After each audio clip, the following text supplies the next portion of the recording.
Hello everybody, welcome back to Ren Gaming. Right, we have a case. Now, we're going to have a look at the Fractal Design R5. They're Define, because I've been after a smaller case for a while, and you know I've got the 240 Air for the lounge, which is a nice compact build. It looks ever so pretty, really easy to build, and it doesn't not fit, if that makes sense. But in the office, I use the Phantom 630, which is a fantastic case. I mean, it's massive, but it's too big. It's too big. So I've been after something, and so Fractal have come up with the R5, which is the successor to the R4. So we're going to have a quick look around it, and I'll show you a few of the bits and bobs. So I haven't got a spinny thing, so we'll start with the front panel. Now I still have the wrapper on, but when we pull this off, I've gone for the titanium one. The only difference I can see is the rest of it's black, the front of it's titanium. But one thing with this case is as well, it opens from both sides. Now at the moment there's a small screw, which means it opens from that way, but what you can do is turn it round and pop it. There we go.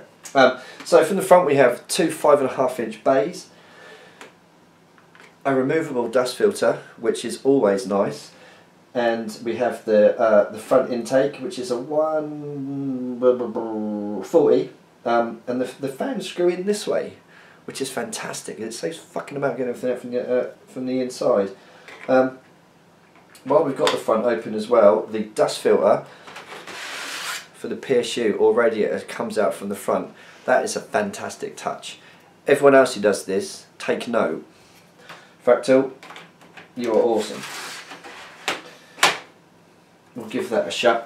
Actually, while I think about it, there is also a fan speed controller here with 3 settings. So I assume it's low, medium and stupid, but that's on there as well, and I imagine this is some sort of LED. It is, because it comes down here. On the front we have headphones and microphone. We have a reset switch, which is recessed, which is going to make it very awkward. It's going to make it very easy not to press it, if you know what I mean, but you might have to get a pen in there. We've got a power switch. We've got 2 USB 2 and 2 USB 3. USB 2 is a bit of a strange one, because I don't know why they would, but there you go. Right, on to the business side of things. I've gone for the window case. Now the R4 was a fantastic case for keeping things very, very quiet. But I like to show my hardware off. You know, I've got some nice cards, and it's nice to have a look inside. So what Fractal have done with this, they have done a windowed edition, which this one is, but there is in fact still a lot of soundproofing around it. This side panel comes off. When you get it, there are 2 case screws in here, but there's a little switch which you push down and it pops off. Brilliant. And there is a bit of flex in it, but you know, it's a big panel, it's to be expected. The plastic window is covered both sides, and on the inside here you're going to see this. It's a soundproof material, and obviously if you go for the version without the window in it, it's going to be completely covered in it. Now this pops up all over the place on this build, but yeah, it's a very nice clean looking panel. And a good thing about that side panel is the side panel starts at the bottom of your motherboard, so you don't see the power supply. Right, let's have a look inside. Now I have been in here previously, because obviously I want to check everything was alright. These little doobly whatsits go on the roof, and you can see the same padding on here as well. So if you're not using outtake or a radiator in the top, you can put these in to keep the noise down. Now I'll pop them out because I'm going to be fitting a 240mm round in there. So, included, pause if you want, or I could read them all. You get 8 standoffs. They're not pre-installed, but there you go. You get 4 power supply screws. You get a standoff tool, which is a little kind of thing that you put on the end of your screwdriver to screw them in. You get 8 motherboard screws. You get 8 spare optical drive screws. You get 2 front fan screws, because obviously they need to be longer because they're coming in from the front. You get 32 3.5-inch drives. You get 32 2.5-inch drives, and you get 5 cable ties. So it's, you know, pretty comprehensive, and an instruction book, which I will probably look at never. So inside we have your 2 5.5s at the top, And then we have 1, 2, 3, 4, 5, 6, 7, 8 sleds for your hard drive. So these are 3.5 or 2.5. See the mounting holes on the bottom down there, so you can screw your SSDs in these ones, or you can pop the 3.5s in there as well. So we'll pop that back. Now these do come out. This top one pops out like such. The bottom one does come out, but there's some screws in the bottom that screw it in, and I'm not going to take it out because I'm actually only going to use three of these drives, so this will go for spares. But look at the room you get. Now there are lots of different options you can use. You can put this here if you want, depending how long your power supply is. You can have it the other way around. These do actually twist and they swing as well, so you can, oops, we don't want to break it. So you can actually have it in this way as well, because it will fit, it will put back in. I don't know why you want to do that, but it's a nice touch just in case you need access to... Anyway, we'll leave that out. No, we'll put it back, because I'm not going to do the actual moving of the build this evening. Pop that back in. So, from the inside, everything is grommeted, that needs to be grommeted, and the motherboard tray is has this angle on it as well, much like the NZXT630. So when your cables come round, they're going to be in the right place. It's a very good idea, and more case manufacturers should do it. Massive cutout for your CPU cooler, depending on what you're going to use. We'll get to the radiator options in a tick, because the cooling in this is awesome. And there's a 140 in the back, which I am going to pop out and pop that in the front. And there's 1, 2, 3, 4, 5, 6, 7 expansion slots on the back.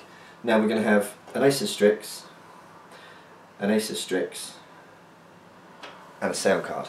I think we're going to put them in that order. I haven't decided yet. I don't want to block the fans up. So, radiator options. This is a good one. We've got the, I need to be careful because I don't want to scratch anything. On the top you can get a 120, a 240, a 360 or a 480 I believe, because you have the fixing holes here for the 120s, the 140s are slightly bigger, and so you can go all the way across. Now if you do go with a 240 or a 120 rad in the top, the mounts are offset, so what it means is instead of them sitting back here like they would in most cases, they actually sit from there forwards. So it gives you that extra clearance on your motherboard. And what Fractal is saying is you can really fit any width of rad at the top there. Now whether or not I'm going to be able to get a 38mm rad and 2 sets of fans in, I don't know, but I'll have a go. If you watched any of my videos recently, you know I do like to get H105s and things in very tight spaces. Anyway, yeah, sorry, radiator options. So, massive along the top. All of this comes out. Now these 5.5-inch bays come out as well, so you could run any thickness of radiator you wanted to in the front. Now I don't think they make a radiator with fans any thicker than this. I just don't think they do. Even if you use the front fans and a monster rad, you've still got all this space for your graphics cards. It's amazing. If you take all the hard drive trays out, you can get a 120 or a 240 in the bottom as well. Fantastic. It is. What Fractal have done is they've taken what was a brilliant case, the R4, and they've turned it up to 11. It's awesome. Now I'm going to have to make a slight cut because I don't have a tape measure, and I'll need one.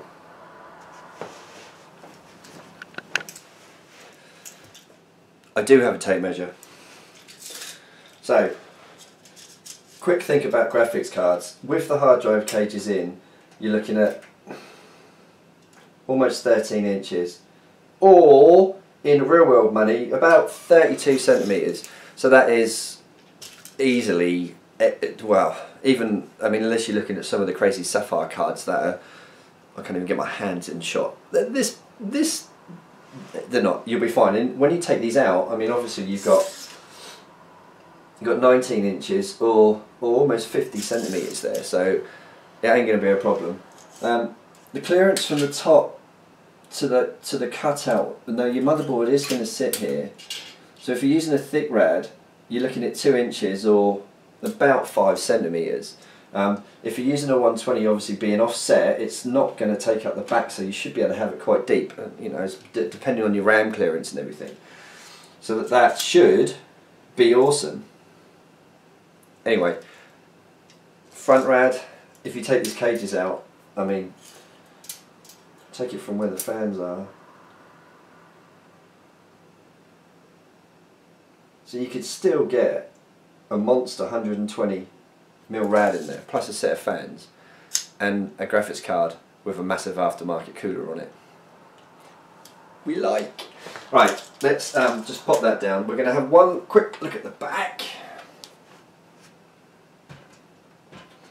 Excuse the oh, you can't see them. I've got the Incredible Hulk lounge pants on because, you know, why not? Now this panel comes off with thumb screws that stay attached, and you'll see on the back again this massive wad of soundproofing. So that is really going to help. Oh, and it really adds some weight to the panels as well.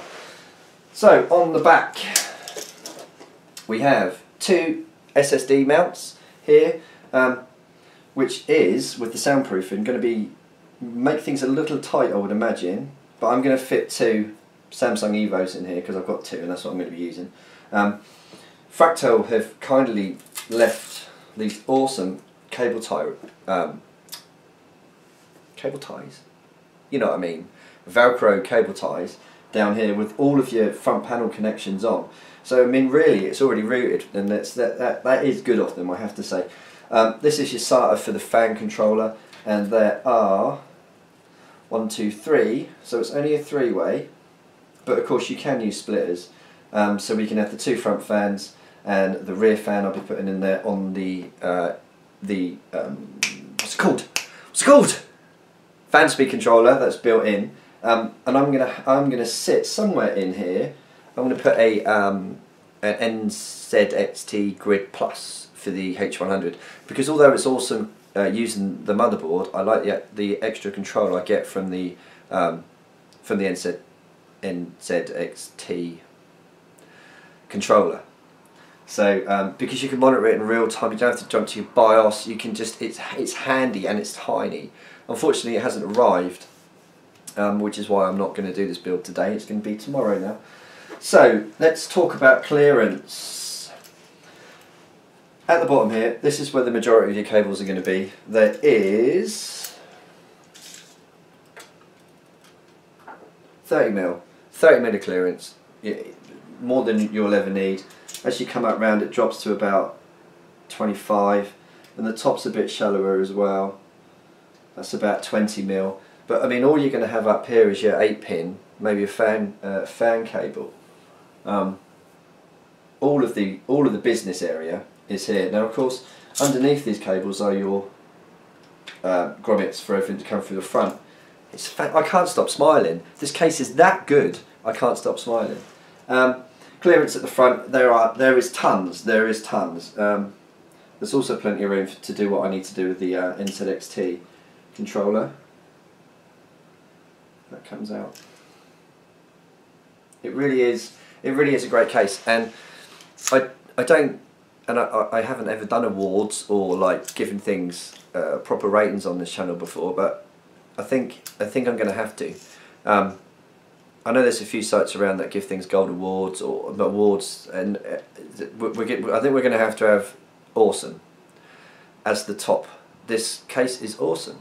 This is about building in it, obviously, but no matter what you want to do, you can do it with this case. Now, Fractal really have made a gorgeous case. I mean, it's fantastic looking.